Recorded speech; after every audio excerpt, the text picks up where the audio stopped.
D-Lo for boxing. Shout out to the LDBC. I want to talk about a topic that I've talked about previously when the fight was first being kicked around, and even after the fight was made. And that's my vantage point on how things would play out between Keith Thurman and Manny Pacquiao. And by how it play out, I don't mean break down the fight. I mean as far as who I think wins, who I think wins the fight, and why. Sorry, I got a little tongue twisted there. For myself, I'm going to say this about Keith Thurman. I have, to date, failed to be impressed by Keith Thurman in any of his big wins. To date.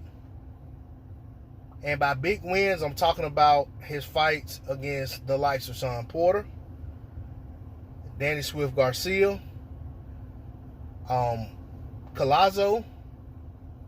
I'll even throw Bundu in there. Even though Bundu wasn't a big name, I think Bundu was an undefeated fighter at the time. Ranked pretty high as far as in that sanctioning body, in one of the sanctioning bodies. And especially his last fight, the Jose Lopez fight. I mean, and basically, there were some of his fights early on that I wasn't impressed with. You know, like Soto Corrales. And, you know, there were moments, in my opinion, when Keith Thurman was on the way up, when he was making the name, when he was living up to the name one time, when he was getting KOs, and this KOs for life nonsense, when all of that was, when he was basically carving out that niche, that name for himself, Keith Thurman was having rough moments in fights with guys that a fighter that's supposed to be on the level that Keith Thurman is said to be on, even today.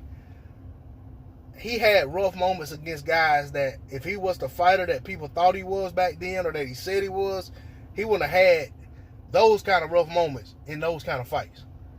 I mean, and I don't mean just a rough moment here and there. I mean, there were times when he was struggling, you know, even if it was just patches of a round, to, you know what I'm saying, to get through a round because he took a body shot and seemed to be unable to take it.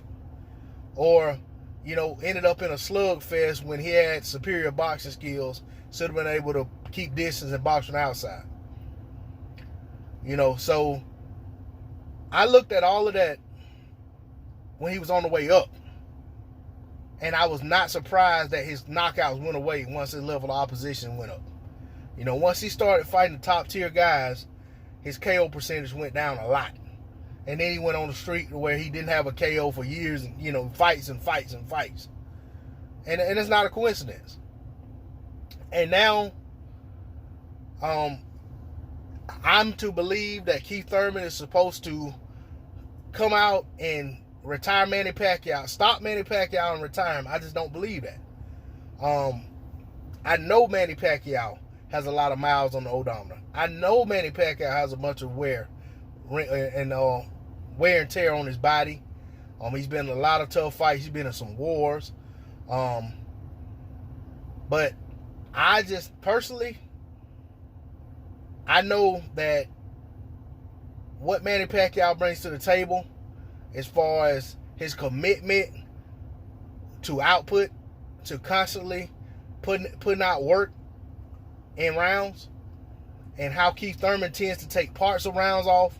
You know, people talk in depth about Keith Thurman trying to win 7 rounds, and at least 7 rounds, and coast to victory late in fights. There's something else Keith Thurman does that I haven't heard anyone speak of. Keith Thurman does that in rounds. Keith Thurman tries to win a round and then coast to the end of that round.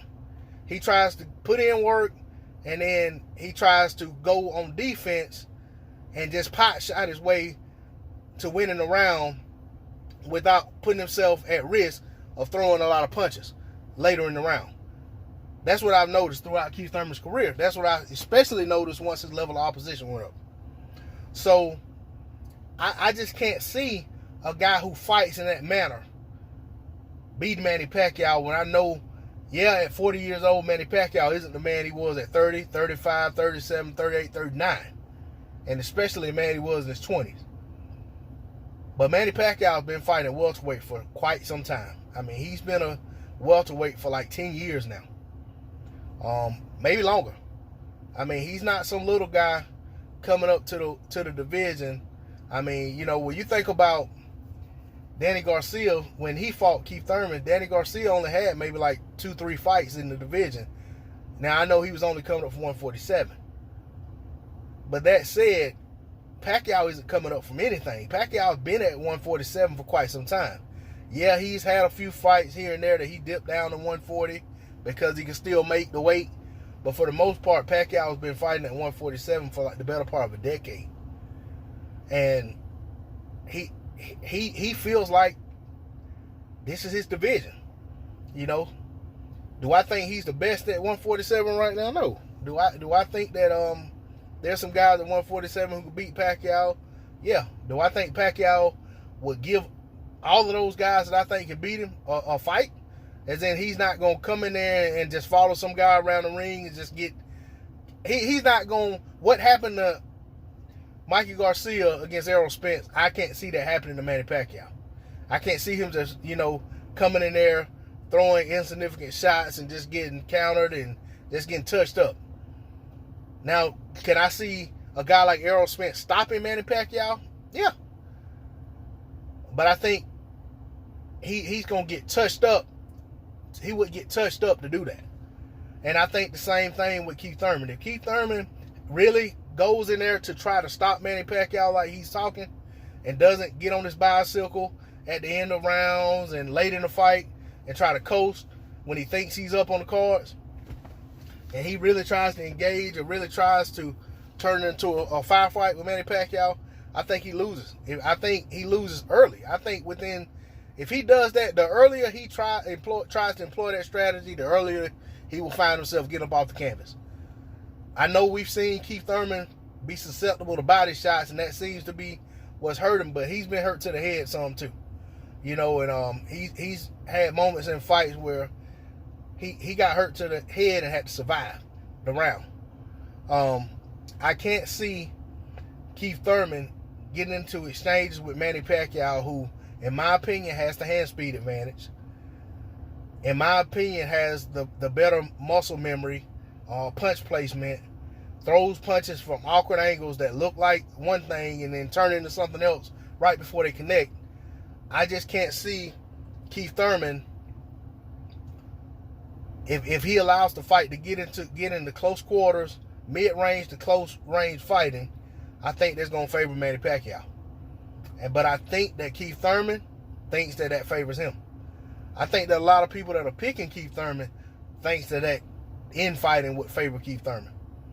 I think Keith Thurman's best chance against Manny Pacquiao is to keep the fight at distance, to fight behind his jab, to use his footwork wisely, but don't overexert himself and tire himself out with footwork and movement. I think if he could employ that strategy and not make those mistakes, I think he has a good shot at outboxing Manny Pacquiao and getting himself in a position to win a decision. But I think the problem is that Keith Thurman can only do that for so much of a round, for so much of a fight. And then it gets to where it looks like he's just running. And he's just basically trying his best to stay out of harm's way. Or either he'll get lulled into a fight. And like I said, the hand speed of Manny Pacquiao, I hearken that to say, you know, if for comparison, look at Anthony Joshua, who had decent hand speed by comparison to Andy Ruiz. And when they were in there and Anthony Joshua was able to drop Ruiz with a shot he didn't see, it looked like his hand speed may have been on par with Ruiz. But then when Ruiz recovered and they got to throwing punches in close together, Ruiz showed superior hand speed, superior punch placement, and was able to drop Anthony Joshua multiple times. So I think that we could possibly see the same thing when it comes to Manny Pacquiao and Keith Thurman, should they end up finding themselves in an infighting type situation. But that's all I'm going to say on it. It's D-Lo 404 Boxing. Shout out to the LDBC. Shout out to my subscribers. I will say I look forward to the fight. I didn't say that part. I do look forward to this fight. It wasn't a fight I was clamoring for initially. But now that the fight's been made, now that I've seen the build-up, now that I see a focused Manny Pacquiao, and he looks to be aggravated and disturbed by Keith Thurman's dismissal of him. And I also feel like Keith Thurman is he's a little overconfident when it comes to me. I think he sees an old man and he thinks that in and of itself is enough for him to get a victory over the old veteran. So I'm going to close and just saying, shout out to my subscribers. Shout out to the LDBC once again. It's D-Lo 404 Boxing. I'm out. Peace.